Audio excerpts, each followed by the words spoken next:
police have almost like an impossible job, right? You're going you're going to a site where you're complete strangers and you don't know the situation is so fluid. They have an almost impossible job. In the situation that happened recently, I think it was everybody's fault. I think they're both right and they were both wrong. What do I mean by that?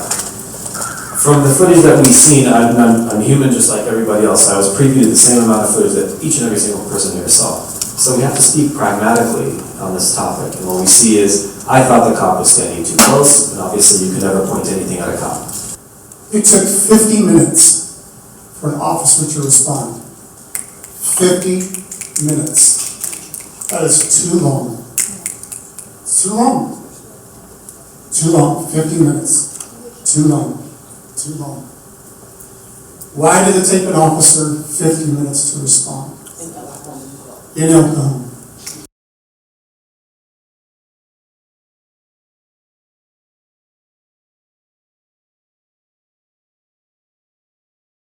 Guess who's not here? Guess who wasn't there? Guess who was not there at all? None of the city council members. Who else is not here? Paul Serco. Who is not here? Bob McClellan. Who else is not here? Star Bales. The people that Lincoln Club loves. East County Lincoln Club, not San Diego Lincoln Club.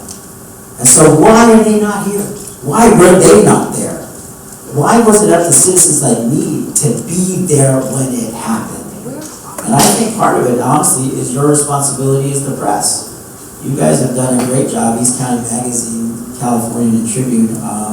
I'm not familiar with the other one, but they've actually done quite a lot of work holding people's feet to the fire. And if I was the press, I would every day write a story about how these people shouldn't be voted for that didn't show up. That's what I'd be doing. You know, the incumbents are not here. Part of what helps a city heal is for the city leaders to be accessible. Exactly. And we are here. We are accessible. We will listen. We will learn. You can't just talk about it. You can't just say, I'm going to be accessible. You have to do it.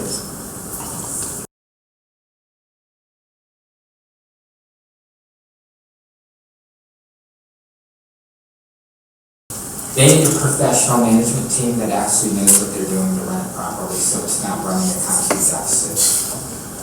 Simple as that. They need a professional management team. Okay.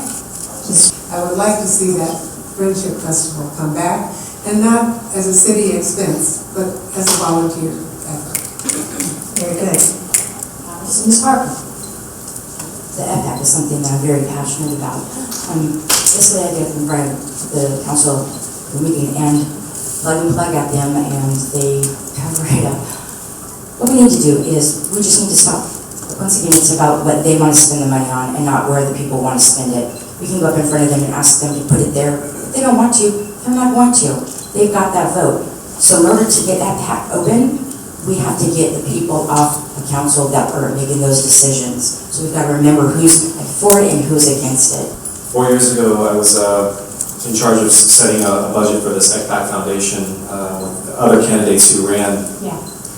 And I don't want to say we didn't get anywhere. It just wasn't a priority for the city at that time. But I own the Miss Middle East Beauty Pageant, and this generates $30,000 in revenues for anywhere that we hold it.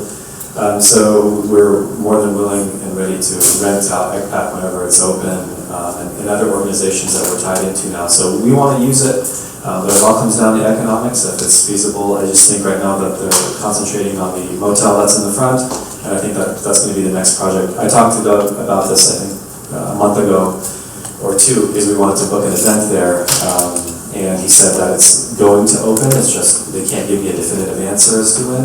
But just like everybody else, I'm eager to use it. I'm eager for the community to participate in it. It's a beautiful venue. The acoustics are tremendous from what I hear. I want to say one thing about this. Why is it that if it's a city building, all of a sudden we can fast track and we can get these city buildings remodeled very quickly when somebody else has a little doctor's office, has a cellular telephone company, or something else that They want to come into the city of El Cajon, and they're put through the ringer. They're put through a CUP. They're put through new ADA requirements. They're put through, that light switch has to be moved over 42 inches high. That light needs to be now incandescent and fluorescent. This one now has to be switched from there to there. This one now has to be done. You have to put all new windows on your entire structure. You have to have new HVAC systems. And that's why companies are having such a struggle hiring people and being here. But yet, when it's their own building, they exempt themselves. That's just not right. Right, thank you. I think when the casinos opened, they stole business from EdPAC. Casinos can certainly subsidize a lot of acts with the gambling money. Okay, so, yeah, EdPAC, we need to do something with EdPAC. Right now, they're trying to do, the city council's trying to do like they do a lot of things in El Cajon, patchwork. They're not looking at things from a systemic view.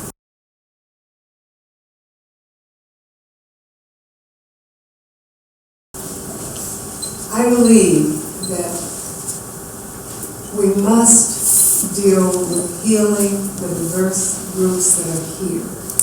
And the way to do that is to build trust by communication and by listening to each other. This is true in economics because businesses do not talk or need to further explore cultural differences that will create cultural strength. The recent incident that has pointed out how the police department and the community have a great divide. We must heal the great divide. We cannot continue to be in this city and to have a confrontational attitude. Black men have come forward with a preconceived notion that they are violent. These are our children, our boys, our girls, and we need to learn to communicate with each other and to respect the children that we have. We are not communicating, we are not dealing with our cultural differences, and I would use that as a stepping stone, workshops for businesses and community. Time? Thank you very much. And Ms. Harper. So how would I strengthen our community? Well, I would start with the people, because that's what I'm about. And looking at the people, as you know, San Diego County is the poorest city in the county. I would start with that. There's so many people that are just one step away from being homeless. There's so many people that are living in their cars. We've got children, mothers, veterans sleeping on the street. I think that way that we build our community is to help our community. We start with the people who need the help the most. Those are the people that are sleeping on our streets. I don't want to see El Cajon become like I see downtown San Diego, but there's just like camps and tents and everything like that. And I live right off 2nd Street, so it's happening. It really is, it's happening. So we need to strengthen our community, reach out, invest money in shelters and programs that are going to help get those people off the streets if they want help. And if they don't, the ones that are left, the police can deal with. Okay, thank you. Mr. Kalasho, how would you bring the community together? If you haven't noticed, if you reside in El Cajon, then more than likely you live next to a Middle Eastern person. And more of them are coming over from Syria and from Iraq.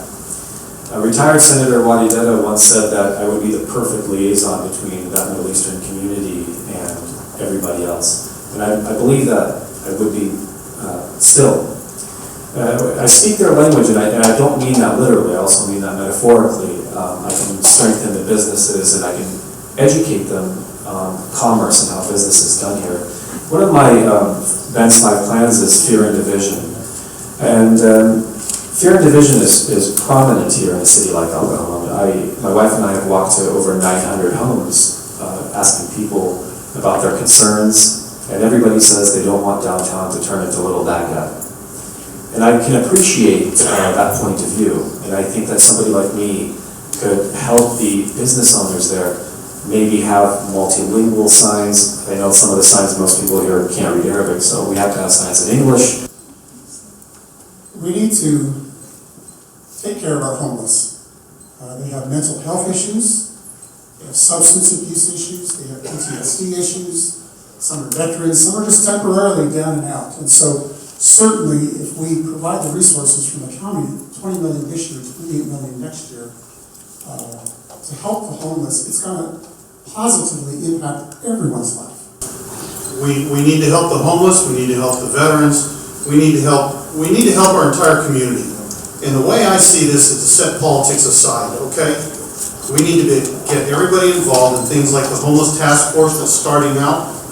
Perception is reality. Right before I moved here, people said, "Oh, you moved to El Cajon, it's such a terrible city. It's a dump. There's crazy people that live there." And then I moved here, and you know what? I think Main Street's beautiful. It looks great. I'm amazed at all the businesses here. It is really nice. And now what we need to do is we need to empower the stakeholders, empower the community members. We need to go to ward representation, district representation, let the neighborhoods change the way they envision their neighborhoods and not the way City Hall wants it to be.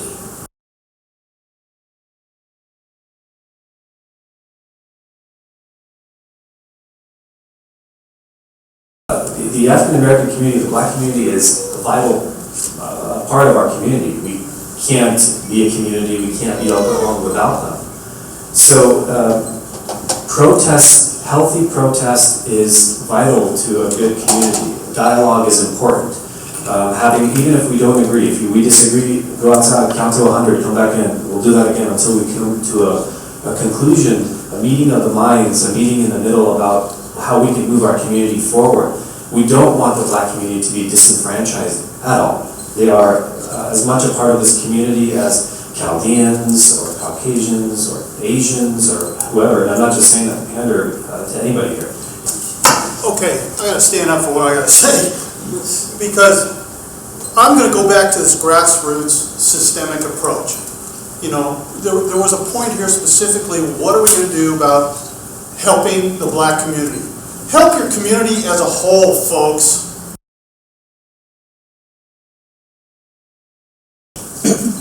I'm a creator. I'm not really good at anything else but creating. Created the chamber, created the pageant. We now own the largest gift card drive for the homeless that we just did last month. And so this question, I think it's 28% of the people I think live beneath the poverty line here in El Cajon. So this is near and dear to us as a community as a whole. How do we bring in new business? We first have to talk about the sales tax here, because everything is working together. This is like a big engine, and small businesses have a tough time making it out here because of the sales tax, because people go over to the neighboring cities. I don't think El Cajon can never be something. El Cajon used to be great. It used to be a place that everybody used to go. I was born in El Cajon. Make it great. That's right, make it great. You know, when you win, you can build a wall and make Santee pay for it.